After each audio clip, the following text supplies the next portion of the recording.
এই যে বন্ধুরা, দেখো আজকে কি রেসিপি বানাইছি আমি। আজকে বানায়া তারপরে ভিডিও করতেছি। সোয়াবিনের রেসিপি।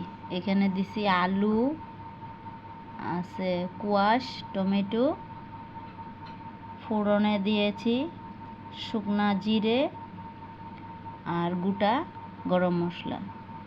আর এখানে মশলা পেস্ট দিয়েছি, জিরার গুঁড়ো, অল্প একটু ধনিয়ার গুঁড়ো, পেঁয়াজ, কয়েকটা রসুন, আদা বাটা, কাঁচা লঙ্কা বাটা,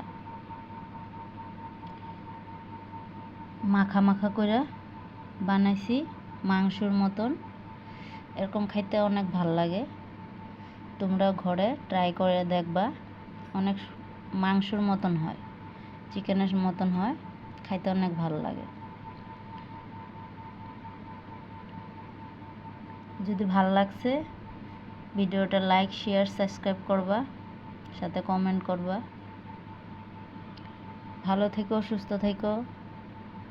আসবো আবার নেক্সট ভিডিও নিয়ে। হ্যাঁ, নামানোর সময় দিয়েছি এখানে সামান্য একটু ঘি আর গরম মশলা।